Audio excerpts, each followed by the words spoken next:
Esta es la noche en el continente americano. Mientras en Europa inicia la madrugada y amanece en Asia, así cae la noche en el continente americano y transcurre la mañana y la tarde en el resto del mundo. La noche bajo la dirección de Claudia Gurizati.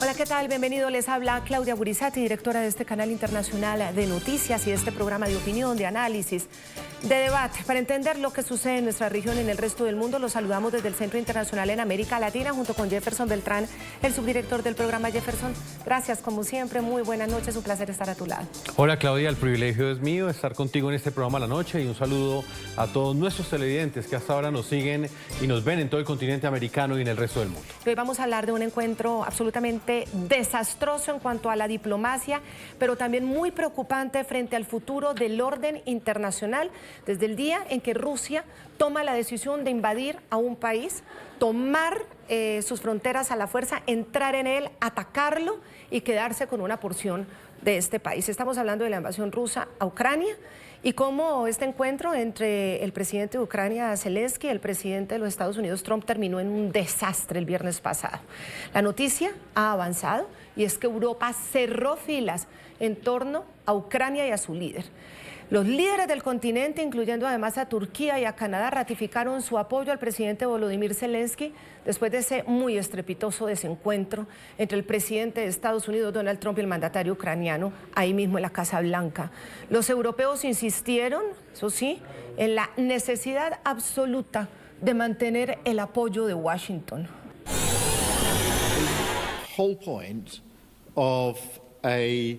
El objetivo de una garantía para cualquier acuerdo, si es que hay un acuerdo, es preservar la paz.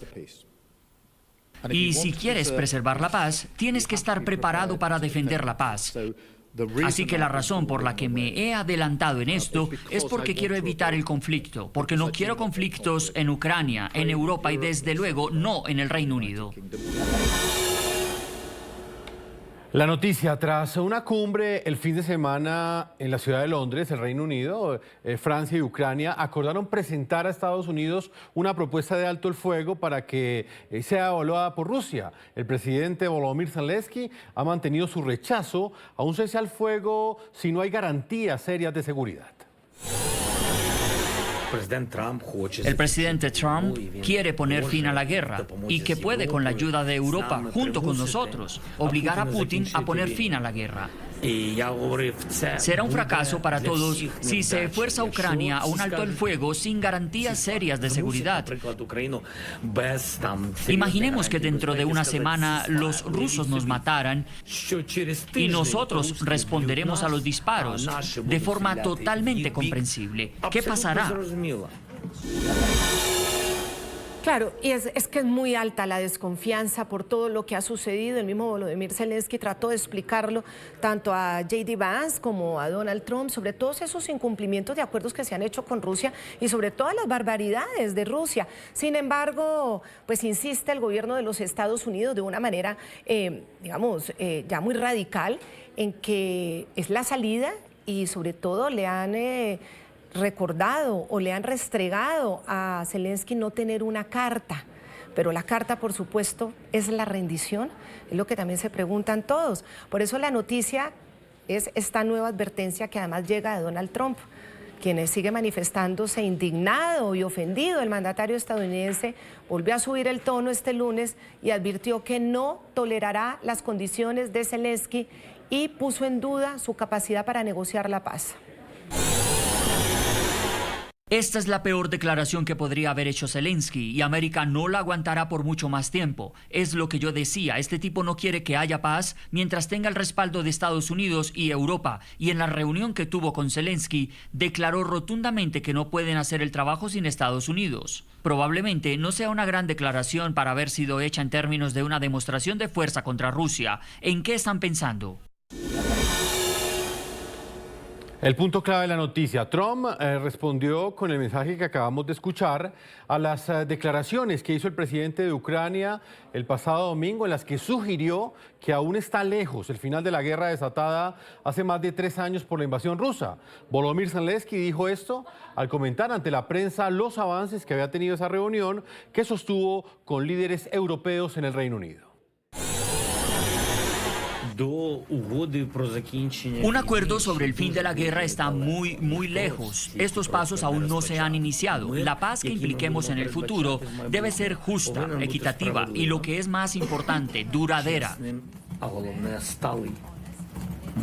Tiene que ser muy particular, con garantías de seguridad muy particulares y con garantes muy particulares, con una responsabilidad muy particular sobre el alcance de este apoyo en el mar, en la tierra, en el aire. Ignacio Montes de Oca es analista, reconocido periodista, escritor y además que nos ayuda a entender estos contextos internacionales nuevamente. Ignacio, gracias por estar aquí con nosotros en el programa La Noche después de esta angustiosa situación que vivió el mundo ante las cámaras de televisión, ante los periodistas, de este desencuentro absolutamente estrepitoso, tristísimo para la diplomacia, pero ni se diga lo preocupante para el orden internacional. ¿Por qué fracasó esta reunión de esta manera? Que incluso se sabía que podría haber tensión, pero tan inesperado el show que finalmente vimos. Buenas noches, siempre es un gusto. Básicamente fracasó porque Zelensky ya sabía muy bien que era muy difícil lograr un acuerdo. De todas maneras, fue con la idea de introducir un único punto. Él mismo había ofrecido recursos por asistencia económica y militar. Esperaba poder introducir una cláusula sencilla, que era una garantía para que fuese aplicable ese acuerdo, teniendo en cuenta que del otro lado está Putin, que no respeta los acuerdos. Lo que le esperó fue un fracaso inducido por su negativa a firmar el documento tal como estaba, sin esas garantías. A partir de ese momento, todo se desbarrancó.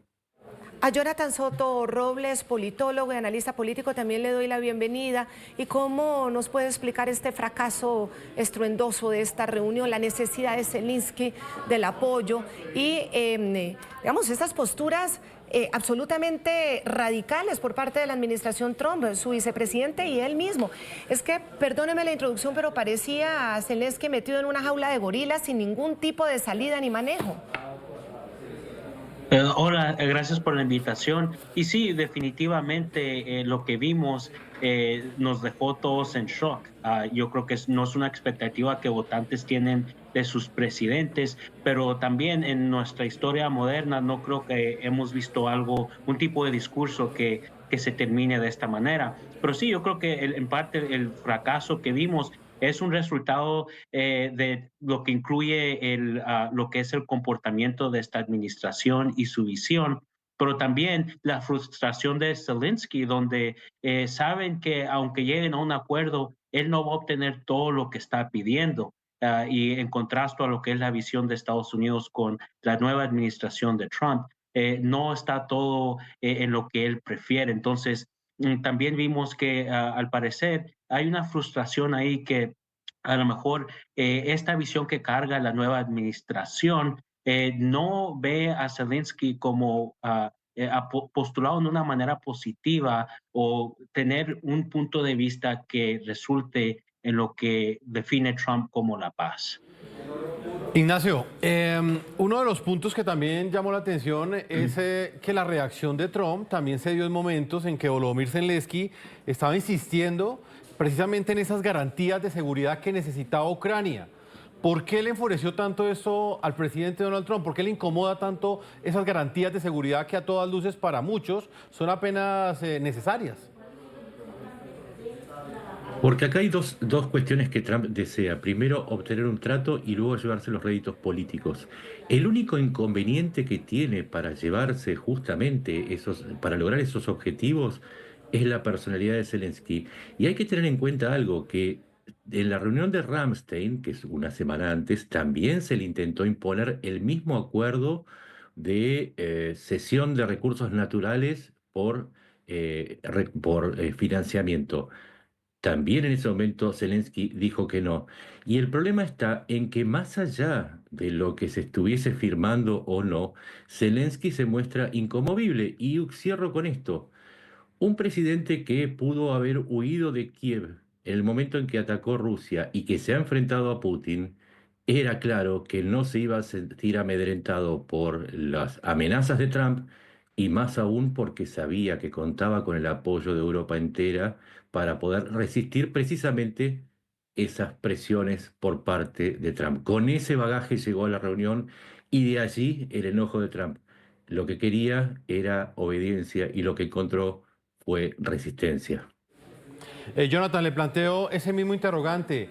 ¿Por qué Estados Unidos no respalda esa petición, esa exigencia, esa necesidad que ha mantenido en su discurso Volodymyr Zelensky de que Ucrania mantenga unas medidas de seguridad mínimas dentro de este acuerdo de paz? ¿No puede ser esto interpretado como un signo de debilidad ante Rusia? Sí, yo creo que es importante reconocer que este desafío que se presenta viene de mucho tiempo. Los orígenes vienen de años atrás. Entonces, hay muchos factores que han influenciado a estos tratos y a estos puntos de vista. Ahora, yo creo lo que estamos viendo aquí es de que un lado argumenta, Zelensky argumenta que esto no garantiza seguridad en parte, pero también, y yo creo que es importante reconocer que aún no hay claridad qué ha pasado exactamente, porque cuando vimos el discurso, la administración de Trump dice, pues tuvimos una conversación, una negociación, se dijo una cosa y ahora en el público, en frente de la prensa, se está diciendo otra cosa. Entonces, eso es interesante ver. Entonces, es importante reconocer que también Ucrania tiene su propia política, tiene su legislatura, tiene su influencia doméstica, que cuando se llega al escenario mundial, en veces esos intereses o esas negociaciones se reflejan y se ven diferentes dependiendo de dónde esté ese representante en el mundo. Pero en fin, yo creo que sí, Estados Unidos argumenta que ellos quieren regresar esa inversión del dinero que hace de Ucrania y en esta parte de esta negociación es donde ellos quieren estar posicionados. Vamos a repasar cómo fue la reunión, unos apartes de la reunión para quienes de pronto desde el viernes pues no supieron los detalles. Esa inédita y fuerte discusión tuvo escenario en la Casa Blanca el pasado viernes 28 de febrero. El presidente Trump y el vicepresidente J.D. Vance acusaron a Zelensky de ser ingrato, de no agradecer por todo ese apoyo que dicen le han dado por parte de Estados Unidos, y también lo acusaron de arriesgar su postura, de estar llevando al mundo, jugando con la posibilidad de una tercera guerra mundial. También decían que estaba jugando con los muertos de su país. Esto era en vivo al frente de las cámaras. Y bueno, decían que al rechazar un alto al fuego inmediato con Rusia, pues esto iba a tener consecuencias. El presidente de Ucrania, Volodymyr Zelensky, defendió su postura argumentando que cualquier acuerdo necesita garantías de seguridad para evitar que Rusia viole futuros pactos, como lo ha hecho históricamente. Y el cierre del encuentro fue igualmente brutal. O sea, para la diplomacia, insistimos, es decir, una situación de esta no la habíamos visto.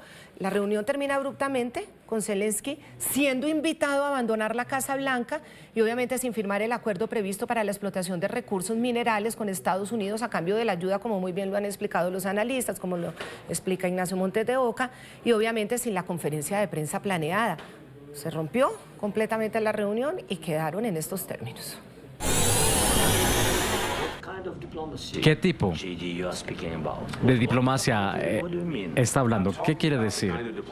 Estoy hablando del tipo de diplomacia que va a terminar la destrucción de su país. Señor presidente, con respeto, creo que es irrespetuoso de su parte venir a la oficina Oval y discutirlo frente a los medios. Ahora están forzando la línea de batalla porque tienen problemas de hombres. Usted le debería estar agradeciendo al presidente por resolver este conflicto. Usted Usted está hablando de los conflictos que nosotros tenemos. De hecho, he visto las historias y sé que lo que pasa es que usted lleva a personas, les lleva a un tour de propaganda. ¿Usted está de desacuerdo con que tiene problemas uniendo a su gente en el ejército y usted piensa que es irrespetuoso venir a la oficina oval de los Estados Unidos de América y atacar a la administración que está tratando de impedir la destrucción de su país? Hay muchas preguntas. Primero, durante la guerra todos tienen problemas, incluso ustedes, pero ustedes no se sienten así, pero ustedes lo sentirán en el futuro. Usted no lo sabe. Usted no lo sabe. No nos diga qué vamos a sentir. Estamos tratando de resolver un problema. No nos diga qué vamos a sentir. No estoy diciéndoles, estoy respondiendo una pregunta. Usted no está en ninguna posición de dictar cómo nos vamos a sentir. Nos vamos a sentir muy bien, nos vamos a sentir muy bien y muy fuertes. Usted ahora mismo no está en una buena posición. Usted se ha permitido estar en una posición muy negativa.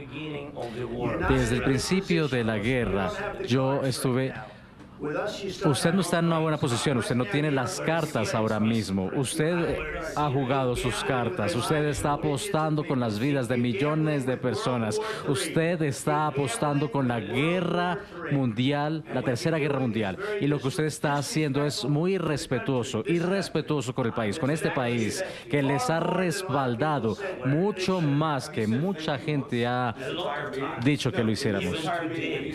No, en esta reunión usted ha dicho gracias. Usted fue a Pensilvania, hizo campaña por la oposición en octubre, ofreció palabras de agradecimiento a los Estados Unidos de América y el presidente que ha tratado de salvar a su país.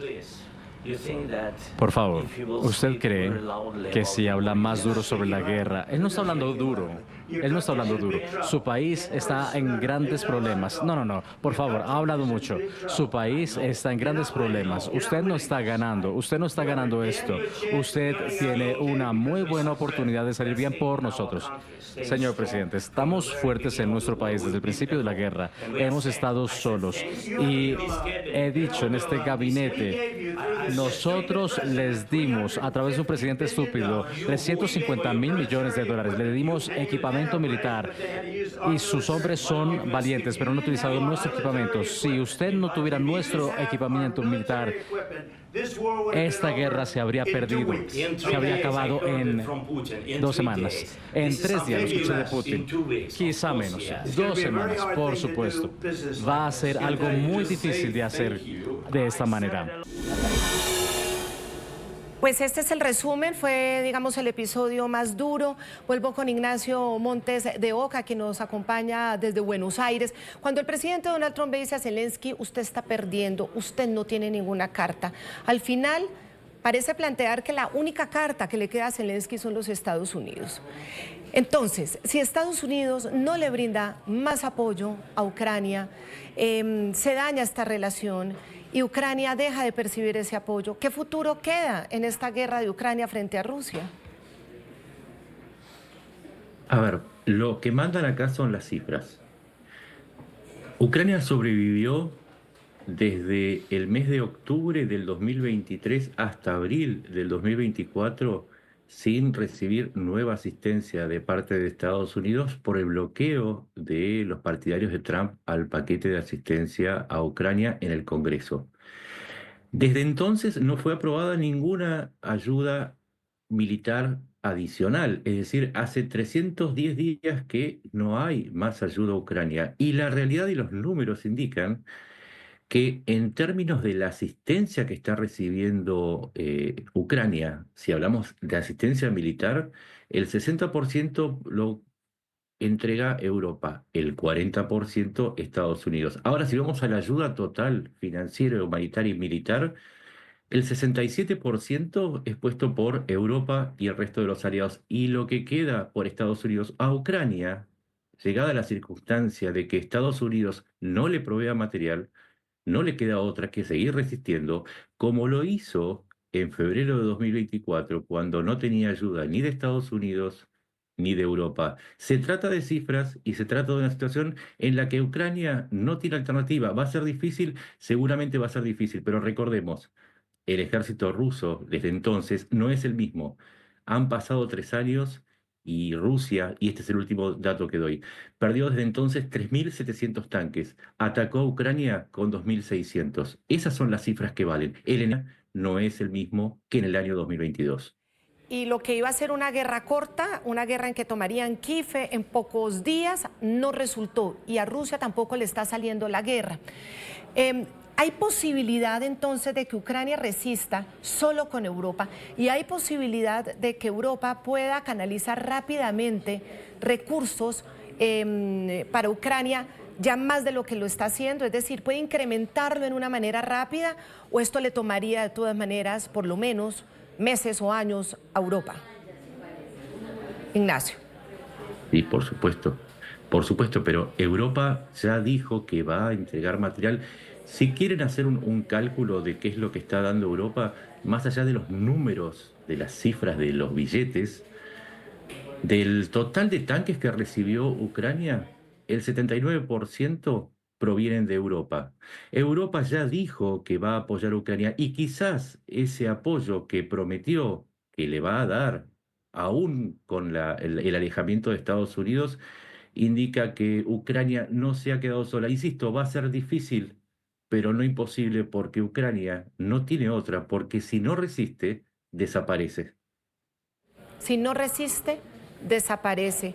Quiero trasladarle también esa idea a Jonathan Soto. ¿Hasta qué punto o por cuánto tiempo o cómo puede ser la estrategia de Ucrania de resistir, seguirle resistiendo a la invasión rusa, ya con un Estados Unidos no solamente que no le ayuda, sino con una administración rabiosa con Zelensky?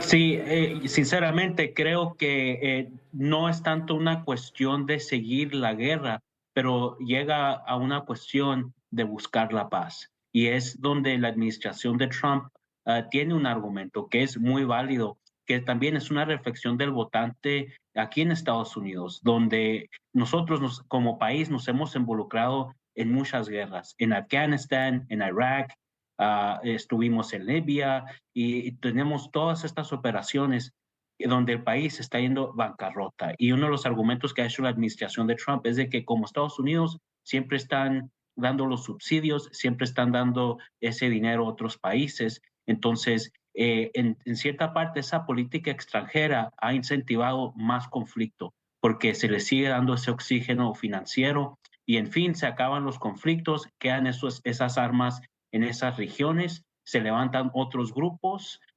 radicales, se arman de nuevo. Entonces, es un ciclo que la administración de Trump ha argumentado incluye estas guerras que nunca se acaban, que no tienen fin. Entonces, Estados Unidos está tomando una postura nueva en su política extranjera, que no es relativamente, no es nueva, relativamente a lo que es nuestra historia. Los fundadores siempre argumentaron que Estados Unidos debe tener relaciones buenas con todos, deberíamos de tener una relación económica saludable, hablarle a todos los países. Entonces, en esta situación parece ser que debe incentivar al mundo a buscar la paz. Sabemos que estos países tienen diferentes percepciones de su historia, entonces ellos se deben dar ese tiempo de resolverlos. Sabemos que estas cosas que están pasando no son positivas, pero en fin, esperemos que Ucrania haga las mejores decisiones para su país y todos esos países que apoyan puedan incentivar en buscar la paz. Usted tiene toda la razón, Jonathan, de la percepción que hay en Estados Unidos. Es cierto, hay una percepción de que Estados Unidos permanentemente está resolviendo los problemas a otros. Por supuesto que la hay, por supuesto que Trump llega también con la promesa de acabar esta guerra en cuestión de días y semanas. Pero también aquí hay un tema de discusión. ¿Qué pasa con las potencias de Occidente frente a la agresión de países cuando tienen esas diferencias frente a la historia? Muchos países las tienen, pero que la herramienta sea agredir, acabar con la soberanía, invadir, tomar territorio con una invasión a la fuerza, y cómo desde las potencias occidentales no hay una reacción frente a eso, sobre todo por un orden internacional que está en riesgo y que puede dejar un precedente muy delicado de aquí en adelante. ¿Cómo poder compatibilizar entonces esto, Jonathan? Buena pregunta. Yo creo que cuando vemos la historia y vemos estos actores internacionales, no todos son santos. Recuerdo de una conversación que tuvieron con el presidente Trump un tiempo atrás y le dijeron, Vladimir Putin mata, es un matador. Y su respuesta fue, ¿y tú crees que Estados Unidos es un santo? Todos los países en lo que es su actividad internacional tienen su lado oscuro y positivo. Entonces, cuando hablamos de una orden internacional, cuando vemos lo que ha jugado o lo que ha sido Estados Unidos como esta fuerza mundial, ¿en dónde cabe o qué puede resultar de esto? Cuando vemos esta batalla entre Ucrania y Rusia y vemos la historia, no muchos países han sido muy buenos con Rusia y Rusia se ha postulado en su defensa. De hecho, cuando vemos la situación de Crimea, que es un área que Rusia tomó, cuando preguntas la política de ese país y por qué reaccionó, es porque en su percepción, Europa estaba tratando de bloquear esas entradas donde entraba el mercado. Entonces ellos se sintieron atacados. Esto no es una justificación de Rusia, pero también es importante reconocer de qué es la expresión de ellos, por qué ellos se sienten atacados. Entonces, cuando hablamos de política pública y estos desafíos internacionales, es importante también presentar los argumentos que ellos tienen. Entonces, ahí es donde entra Estados Unidos y es donde parece ser Donald Trump como presidente ha expresado, estos son los otros variables que hay en esta ecuación, que tenemos que no nomás en estos desafíos, pero en todos los que vemos al nivel mundial. Claro, hay un tema geopolítico, hay un tema estratégico, hay una salida al mar, está la salida al mar de Azov conectando con el Mar Negro y de ahí al Mediterráneo. Por supuesto que la hay. El tema es el método. Ignacio. Sí, yo disiento profundamente con que Rusia haya sido agredida. Pero además disiento con que esté buscando la paz. No pasó más de una semana. Es más, pasaron 48 horas desde la situación bochornosa en el Salón Oval y se aprobaron 2 envíos a Israel.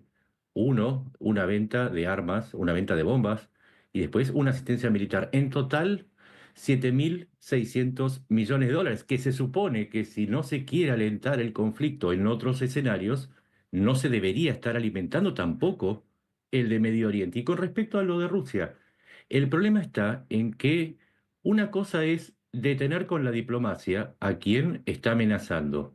Otra cosa diferente es en el caso de Putin, que ha invadido en el año 2014, firmó una tregua, firmó los acuerdos de Minsk y volvió a atacar en el año 2022. Entonces, la diplomacia hay un punto en el que tiene que estar sustentada por la fuerza. Y si no está sustentada por la fuerza de Estados Unidos, que es uno de los garantes, queda Europa.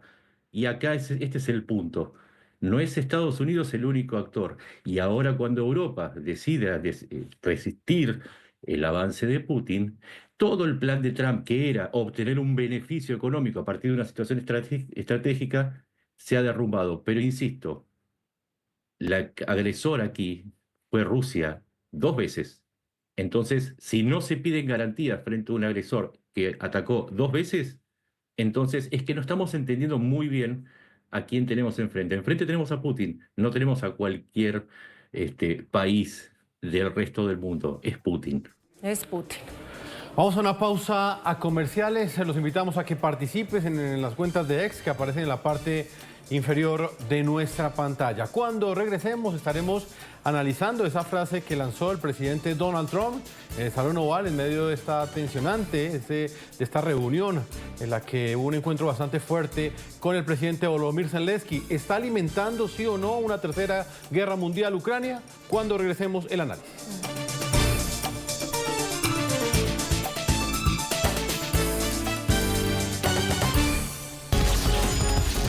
Ya regresamos con La Noche por NTN 24, el canal de las Américas. Continuamos con La Noche por NTN 24, el canal de las Américas. Vuelvo con Jonathan Soto Robles, quien nos acompaña desde Arizona, los Estados Unidos, politólogo, analista político. Donald Trump hace una acusación bastante comprometedora y delicada, porque obviamente todos sabemos que una escalada de una tensión tan fuerte como la que está viviendo el mundo, posiblemente pueda terminar en una tercera guerra mundial, si es que se llega a esos términos. ¿Pero es Zelensky el culpable, Jonathan? Buena pregunta. Yo creo que en lo que está pasando en este momento y en la posición que está Zelensky para obtener lo que es la paz o continuar con el conflicto, puede tener un resultado que nos puede perjudicar no nomás en nuestros países, pero todo a nivel mundial, porque como vemos hay países que están escogiendo sus lados, básicamente. Van a apoyar a Rusia o a Ucrania. Entonces, esto nos mueve a una posición muy difícil donde países, Europa, por ejemplo, se va a posicionar en cierta dirección, China en otra, Estados Unidos en otra. Entonces, pone más conflicto a ese nivel internacional y puede dañar ciertas relaciones a largo plazo. Entonces, ¿quién es el culpable? Yo creo que varios. Rusia ha tenido sus detalles en las negociaciones, pero también en actuando como un actor con integridad en lo que es en ejecutar los acuerdos previos que han tenido. Pero también Ucrania ha sido muy bueno en promover una visión que en parte, como todos los países, tienen su propaganda. Entonces, es importante reconocer que los dos lados han tenido sus lados oscuros, pero en fin, de eso se trata, en seguir hablando de estas políticas públicas para poder encontrar una solución para que el mundo pueda vivir mejor. Ignacio, uno escucha al presidente Donald Trump diciendo que Zelensky está jugando con la posibilidad de una tercera guerra mundial, pero no fue Rusia el que invadió precisamente, no fue Rusia el que generó esta guerra, no fue Rusia el que no quiso optar por una vía diplomática, sino que invadió, y no por primera, sino por segunda vez, como usted bien lo ha dicho. Es decir, ¿quién es el culpable de que estemos jugando con una tercera guerra mundial? A ver, el problema es que una guerra mundial es una entelequia, es una construcción retórica que está apoyando la idea de imponer un cese el fuego, no la paz. La paz es un concepto que surge de la desaparición del conflicto. El conflicto aquí fue iniciado por la invasión rusa a Ucrania en 2 oportunidades, es decir, la paz solamente se va a lograr una vez que desaparezca el factor de conflicto, o porque Rusia cumple con su objetivo de sojuzgar e incorporar a Ucrania a su esfera, o porque Rusia es derrotada y se tiene que retirar.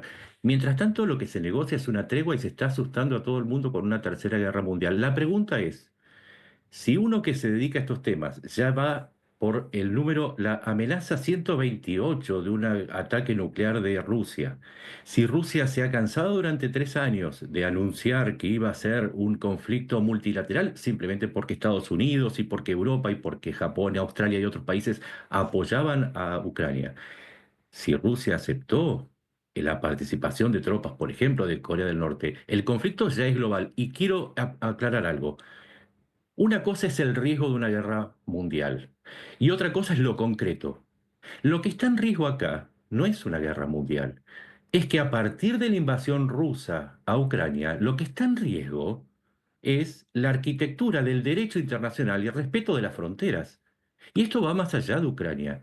Si se impone ese concepto, entonces todos nos tendríamos que preparar para que cualquier diferencia fronteriza pueda conducir a una guerra y que el sistema internacional de derecho ya no funcione. Y con ello va detrás no solamente la posibilidad de una guerra, sino también las carreras armamentísticas que resultan sumamente ruinosas para el resto de los países, o también la posibilidad de destrozar todos los dividendos de la paz que se suponía que habían triunfado después de la caída del muro. Lo que está proponiendo en este momento Putin y que Trump está habilitando de alguna manera es regresar a ese momento de la Guerra Fría en donde la fuerza era lo más importante y el derecho era algo absolutamente secundario.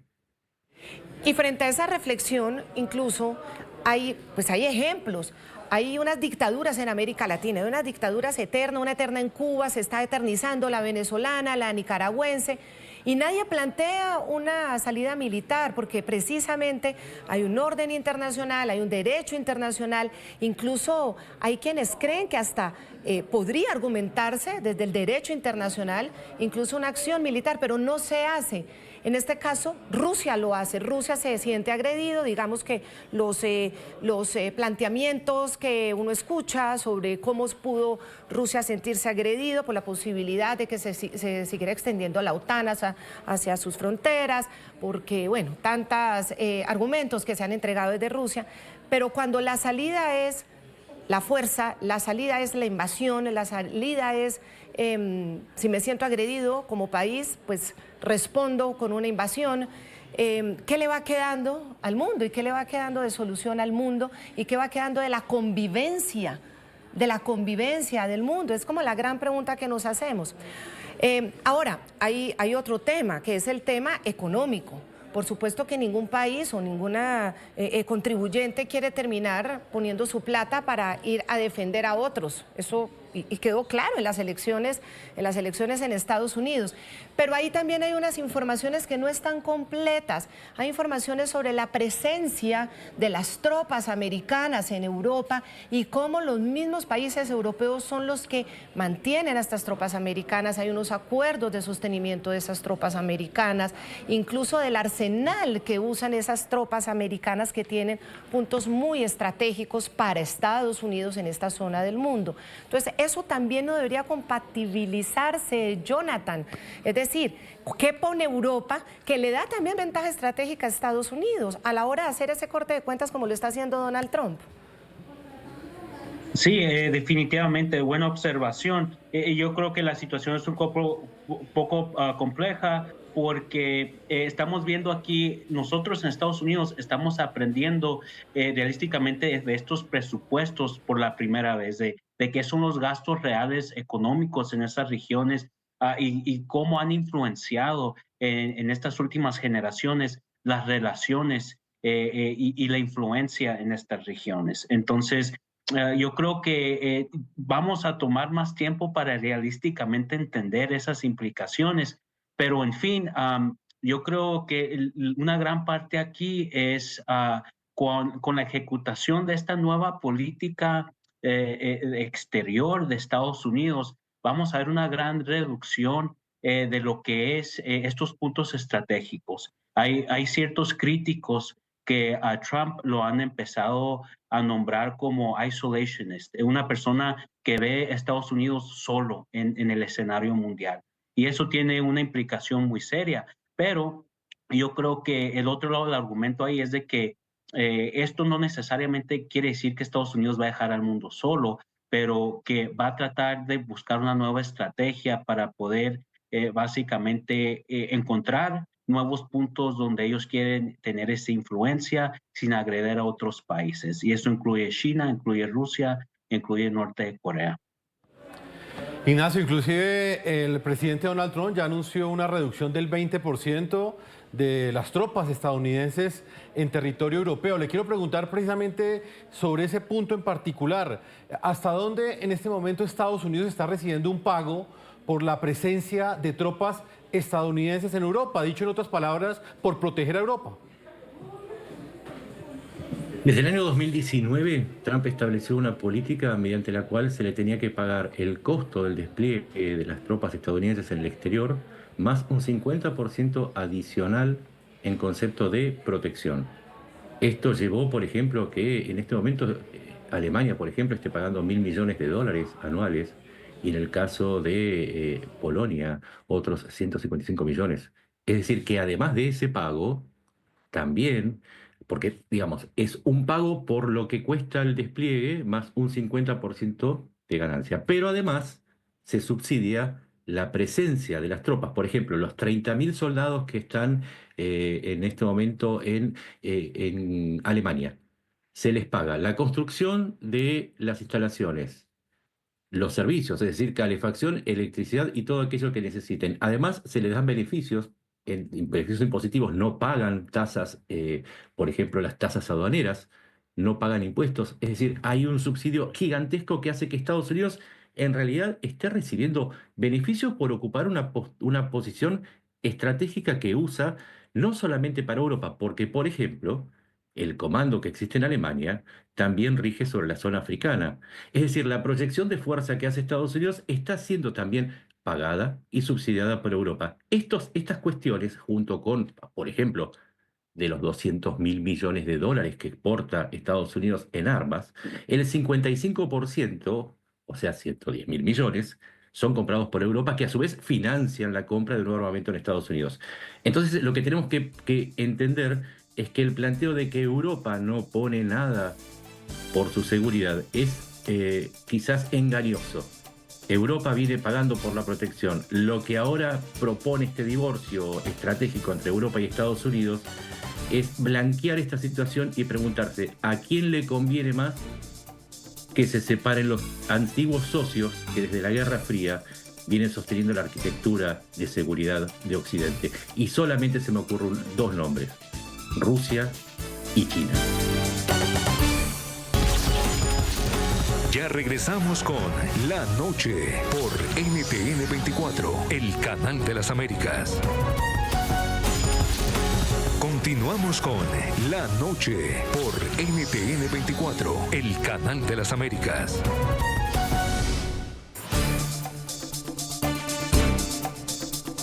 Ignacio Montes de Oca y Jonathan Soto, hablemos ya en esta parte final de lo que tiene que ver con el oxígeno político que tiene Volodymyr Zelensky. El presidente Donald Trump en Estados Unidos pues ha sugerido que se hagan elecciones en este 2025 como parte pues de un proceso de paz. Sin embargo, Ucrania lo ha considerado completamente inviable. Incluso recordemos que el mandato de Zelensky pues finalizó en mayo del año 2024, el año pasado. Ignacio Montes de Oca, ¿usted cree que en este momento los ucranianos respaldan completamente al presidente Volodymyr Zelensky? ¿Aguantan más tiempo de resistencia frente a esta invasión? Las encuestas indican que la aceptación de Zelensky ronda el 60%. Y para dar un dato, Poroshenko, que es el candidato eterno que se opone a Zelensky, aclaró que él va a apoyar que Zelensky siga en el poder, amparado en una cuestión que es constitucional. La Constitución establece que en Ucrania no va a haber elecciones mientras haya ley marcial. La ley marcial fue establecida el 24 de febrero de 2022 por la Rada, por el Parlamento ucraniano. Y por lo tanto, la mayoría de las fuerzas políticas, no solamente del oficialismo, sino de la oposición, ratifican, y volvieron a ratificar unos días atrás, que Zelensky tiene el mandato porque la Constitución se lo da. Y si la oposición inclusive apoya a Zelensky, entonces las posibilidades de cambiarlo son muy pocas. Y creo yo que justamente lo que sucedió en el Salón Oval es que se sabe que uno de los puntales de Ucrania es Zelensky, es quien sostiene en este momento a Ucrania en la lucha. Entonces, horadar esa columna central del esfuerzo de Ucrania contra Rusia es probablemente una de las estrategias más efectivas para debilitar al país entero. Entonces, hay que entender el enojo también de Trump con Zelensky y sus críticas permanentes en esa clave. Jonathan, esta relación entre Ucrania y Estados Unidos, entre Volodymyr Zelensky y Trump, ¿existe alguna posibilidad que se recomponga? ¿Qué tiene que suceder para que nuevamente se reencamine esa relación diplomática entre estos dos estados? Sí, buena pregunta. Yo creo que, y antes de dar una respuesta a eso, yo creo que al punto de esto, si hay todavía un gran apoyo para Zelensky en su país, yo creo que se dependen las encuestas, pero si preguntas a las familias que están sufriendo, que sus hijos han murido en esta guerra, no hay un gran apoyo ahí para Zelensky. En el piso, en lo que es las comunidades votantes, hay una expresión muy fuerte de que buscan una solución a este conflicto en ambos países, Rusia y Ucrania. Esto nomás se está viendo en gran beneficio a la clase política. Entonces, nomás quería hacer ese comentario, pero sí, y es una de las razones que hay una frustración en esta relación con Trump y Zelensky, donde Trump argumenta, mira, esta es una guerra, hay que parar estas balas que siguen volando y hay que encontrar una solución. Entonces, de otro lado, se siente como que no vamos a negociar, no vemos a Rusia ni en una imagen cercana a tener una resolución.